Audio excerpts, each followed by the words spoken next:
Hello everyone, আসসালামু আলাইকুম। আজকে আমি শেয়ার করতে চলেছি ভিন্ন স্বাদের একটি ডালের বড়ার রেসিপি, যেটা কিনা ধোয়া গরম ভাত অথবা পান্তা ভাতের সাথে একদম পুরোপুরি জমে যাবে। তাহলে চলুন দেখে নিই আমি ডালের বড়াটি কিভাবে তৈরি করলাম।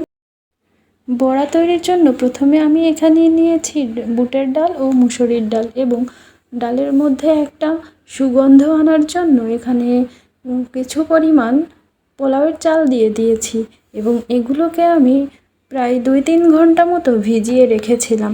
ভিজিয়ে রাখার পর যখন এগুলো ফুলে উঠেছে, তখন আমি এগুলোকে ভালোভাবে কষলে কষলে ধুয়ে নিচ্ছি। যতক্ষণ পর্যন্ত পরিষ্কার স্বচ্ছ পানি বের হয় ততক্ষণ পর্যন্ত ধুয়ে নিতে হবে। তারপর এগুলোকে একটু ব্লেন্ডারের জারে করে নিয়ে নিচ্ছি ব্লেন্ড করার জন্য। এর মধ্যে 2টা কাঁচামরিচ, রসুন ও সামান্য একটু জিরা দিয়ে ব্লেন্ড করে নিচ্ছি। আপনারা চাইলে পাটায়ও বেটে নিতে পারেন। এখানে একটু পানি দিয়ে দিলাম, বেশি পানি দেওয়া যাবে না, তাহলে নরম হয়ে যেতে পারে, তাই আমরা সামান্য একটু পানি দিয়ে বেটে নিতে পারি।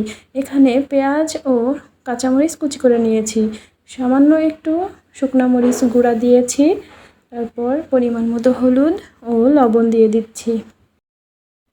আপনারা আপনাদের স্বাদ মতো সব কিছু দিয়ে নেবেন। তারপর সামান্য একটু গরম মশলা গুঁড়ো দিয়ে দিলাম, আপনারা চাইলে স্কিপ করতে পারেন, গরম মশলা না দিলেও হবে। তবে ভিন্ন একটি স্বাদ আনার জন্য আমি এখানে গরম মশলাটা ব্যবহার করেছি। তারপর এগুলো সব কিছু ভালোভাবে মিশিয়ে ডালের সাথে মিশিয়ে নিলাম। তারপর এখানে একটি কড়াইতে তেল গরম করতে দিলাম। এখানে বেশি পরিমাণে তেল আমরা ব্যবহার করব না, সামান্য একটু তেল দিব। এভাবে হাতের মধ্যে করে ছোট ছোট করে একটু একটু বলের মতো নিয়ে এখানে আমরা বড়ার শেপ দিয়ে নিচ্ছি। এই যে দেখুন, আমি একবারে অনেকগুলো বড়াই দিয়ে নিলাম। আমরা এখানে বেশি পরিমাণে তেল ব্যবহার করব না, সামান্য পরিমাণ তেলেই আমাদের এই বড়াটা ভাজা হয়ে যাবে, অতিরিক্ত তেলের কোনো প্রয়োজন নেই। তারপর এই যে এক এক করে সবগুলো বড়া আমি উল্টে দিচ্ছি। এভাবে করে মাঝারি আঁচে বড়াগুলো ভেজে নিতে হবে, তা না হলে নিচে পুড়ে যেতে পারে এবং ভেতরে কাঁচা থেকে যেতে পারে। তাই মাঝারি আঁচে এটাকে ভালোভাবে ভাজতে হবে। এভাবে উল্টানোর জন্য আমি একটি কাঁটা চামচ ব্যবহার করছি। এভাবে উল্টাতে অনেকটা সুবিধা হয়। দেখুন কীভাবে আমি বড়া উল্টে নিলাম। এভাবে করে আমি উল্টে পাল্টে সবগুলো বড়া ভেজে নেব। এভাবে বড়া তৈরি করলে খেতে অনেক মজা হয়।